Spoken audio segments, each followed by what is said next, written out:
নমস্কার বন্ধুরা, আপনাদের সকলকে স্বাগত পূর্ণশ্রী রান্নাবান্না চ্যানেলে। আজ শেয়ার করব নতুন একটি রেসিপি আপনাদের সঙ্গে। বন্ধুরা, আপনারা তো ময়দা, আটা, সুজি, ডিম দিয়ে কেক খেয়েছেন, কিন্তু কখনো কি মিষ্টি আলুর কেক খেয়েছেন? খাননি তো? হ্যাঁ, মিষ্টি আলু দিয়ে কেক তৈরি করা যায়, খুব সুস্বাদু। তার জন্য এখানে আমি নিয়ে নিয়েছি সিদ্ধ চাল, আর লাগবে মিষ্টি আলু। চালগুলিকে আমি ভেজে মিক্সিতে গুঁড়ো করে নেব, আর মিষ্টি আলুগুলিকে সিদ্ধ করে খোসা ছাড়িয়ে নেব। তো এখানে চালগুলিকে আমি ভেজে মিক্সিতে গুঁড়ো করে নিয়েছি। আপনারা চাইলে শিলনোড়াতেও বেটে নিতে পারেন। আর মিষ্টি আলুগুলোকে সিদ্ধ করে খোসা ছাড়িয়ে নিয়েছি। এখন চালের ছাতু আর মিষ্টি আলুগুলিকে ভালো করে হাত দিয়ে ম্যাশ করে নেব। দিয়ে দেব গুড়, আপনারা চাইলে চিনিও দিতে পারেন, কিন্তু মিষ্টি খেতে আমি গুড়টাই বেশি পছন্দ করি। আর দিয়ে দেব 1/4 চা চামচ খাবার সোডা। এখন সমস্ত উপকরণ ভালো করে হাত দিয়ে আস্তে আস্তে ম্যাশ করে নেব। যতক্ষণ না ভালো করে ম্যাশ হয়ে যাচ্ছে ততক্ষণ আমি এভাবে চটকাতে থাকবো। আর বন্ধুরা, যারা অলরেডি সাবস্ক্রাইব করে নিয়েছেন তাদের অসংখ্য ধন্যবাদ। আর যারা এখনও সাবস্ক্রাইব করেননি, সাবস্ক্রাইব করে নিন পরবর্তী নতুন নতুন ভিডিওগুলি নোটিফিকেশন সবার আগে পাওয়ার জন্য।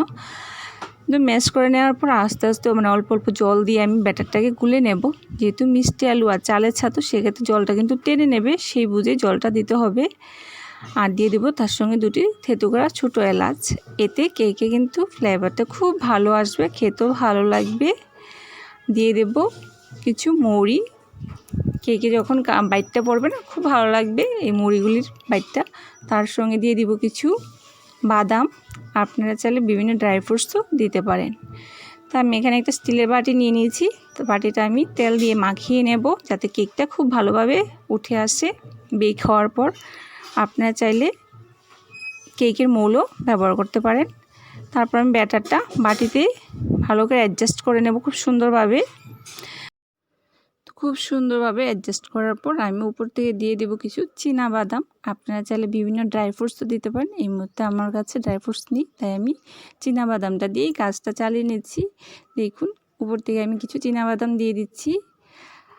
এখন আমি গ্যাসটা অন করে একটা কড়াই বসিয়ে দেব। কড়াইটাকে আমি 5 মিনিট, তাতে আমি লবণ দিয়ে 5 মিনিটের মতো হিট করে নেব। তো দিয়ে দিচ্ছি লবণ। 5 মিনিটের মতো আমি গরম করে নিয়েছি কড়াইটা লবণটা সহ। তারপর এখন বসিয়ে দেব বাটিটা, কেকের বাটিটা ঢেকে আমি বসিয়ে দেব প্রায় 20 মিনিটের জন্য লো আছে। তো আমি বসিয়ে দিচ্ছি প্রায় 20 মিনিটের জন্য। ফিরে আসছি 20 মিনিট পর। আর বন্ধুরা, আপনারা যদি ফেসবুক থেকে দেখে থাকেন ভিডিওটি, তাহলে পেজটিকে অবশ্যই ফলো করে নেবেন। আর ইউটিউব থেকে দেখলে অবশ্যই চ্যানেলটিকে সাবস্ক্রাইব, লাইক, কমেন্ট, শেয়ার করবেন। দেখুন, আমি 20 মিনিট পর বাটিটা খুলে দেখাচ্ছি। একটা চামচ দিয়ে আমি দেখব যে এটা চামচের গায়ে লেগে থাকে কিনা। দেখুন, আর ফুলে কিন্তু ডাবল হয়ে গেছে। আমি চামচটা দেখে দেখুন, চামচের গায়ে কিন্তু কিছু লেগে যায়নি, তার মানে কেকটা হয়ে গেছে। এখন আমি নামিয়ে ঠান্ডা করে নেব। তো কেকটা ঠান্ডা করার পর আমি চারদিকে এভাবে ছুরি দিয়ে ছুটিয়ে নিচ্ছি, এভাবে চারদিকে ছুরি দিয়ে।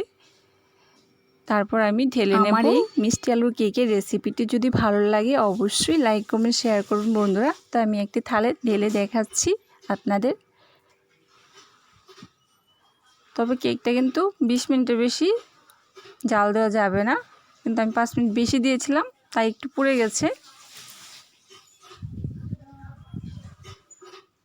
দেখুন কি সুন্দর হয়েছে কেকটা দেখতে, খেতে কিন্তু খুব